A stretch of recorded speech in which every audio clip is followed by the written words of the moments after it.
There's no feeling more intense than starting over. If you deleted your homework the day before it was due, as I have, or if you left your wallet at home and you have to go back after spending an hour in the commute. If you won some money at the casino and then put all your winnings on red but it came up black. If you got your best shirt dry cleaned before a wedding and then immediately dropped food on it. If you won an argument with a friend and then later discovered that they just returned to their original view. Starting over is harder than starting up. If you're not ready for that, like if you've already had a bad day, then what you're about to go through might be too much. Feel free to go away and come back. I'll be here. Alright, thanks for coming with me on this trip. I'll understand if you have to take a break at any point. Just find a safe place to stop and quit the game. And don't worry, I'll save your progress, always, even your mistakes. This game is a homage to a free game that came out in 2002, titled Sexy Hiking. The author of that game was Jazuo, a mysterious Czech designer who was known at the time as the father of B games. And B games are rough assemblages of found objects. Designers slap them together very quickly and freely, and they're often too rough and unfriendly to gain much of a following. They're built more for the joy of building them than as polished products.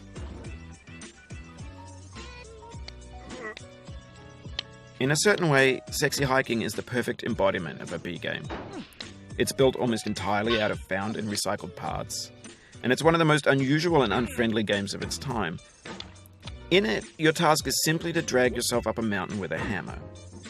And that act of climbing, in the digital world or in real life, has certain essential properties that give the game its flavor. No amount of forward progress is guaranteed. Some cliffs are too sheer or too slippery. And the player is constantly, unremittingly in danger of falling and losing everything. Anyway, when you start Sexy Hiking, you're standing next to this dead tree that blocks the way to the entire rest of the game. It might take you an hour to get over that tree, and a lot of people never got past it. You prod and you poke at it, exploring the limits of your reach and your strength, trying to find a way up and over. And there's a sense of truth in that lack of compromise. Most obstacles in video game worlds are fake. You can be completely confident in your ability to get through them once you have the correct method or the correct equipment or just by spending enough time. In that sense, every pixelated obstacle in Sexy Hiking is real. The obstacles in Sexy Hiking are unyielding, and that makes the game uniquely frustrating. But I'm not sure Jazuo intended to make a frustrating game. The frustration is just essential to the act of climbing, and it's authentic to the process of building a game about climbing. A funny thing happened to me as I was building this mountain. I'd have an idea for a new obstacle, and I'd build it, test it, and it would usually turn out to be unreasonably hard. But I couldn't bring myself to make it easier. It already felt like my inability to get past the new obstacle was my fault, as a player rather than as a builder. Imaginary mountains build themselves from our efforts to climb them, and it's our repeated attempts to reach the summit that turns those mountains into something real. When you're building a video game world, you're building with ideas, and that can be like working with quickset cement. You mold your ideas into a certain shape that can be played with, and in the process of playing with them, they begin to harden and set until they're immutable, like rock. And at that point, you can't change the world. Not without breaking it into pieces and starting fresh with new ideas. For years chewed up food. That's culture too. But on the off chance that you're playing this, what I'm saying is, trash is disposable, but maybe it doesn't have to be approachable. What's the feeling like? Are you stressed? I guess you don't hate it if you got this far, feeling frustrated. It's underrated. An orange is sweet, juicy fruit locked inside a bitter peel. That's not how I feel about a challenge. I only want the bitterness. It's coffee. It's grapefruit. It's licorice.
It feels like we're closer now, composer and climber, designer and user.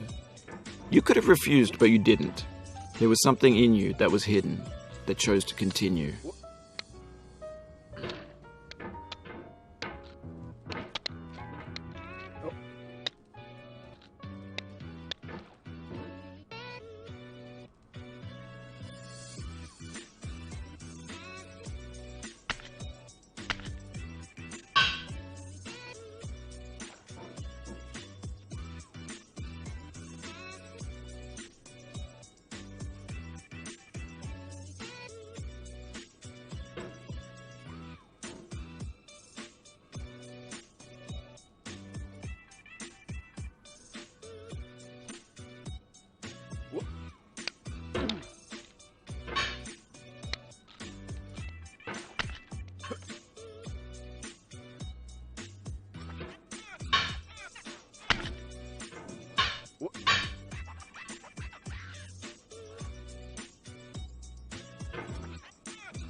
It means a lot to me that you've come this far, endured this much.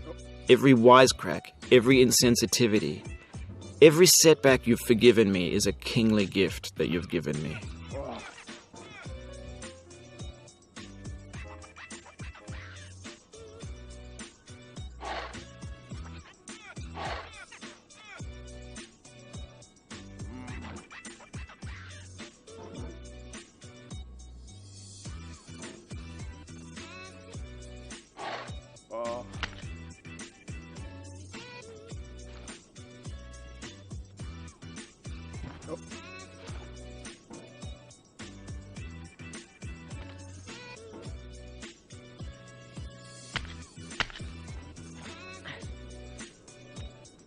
We have the same taste, you and I. It's not ambition, it's ambition's opposite. An obdurate mission to taste defeat. You'll feel bad if you win, so I put this snake in for you.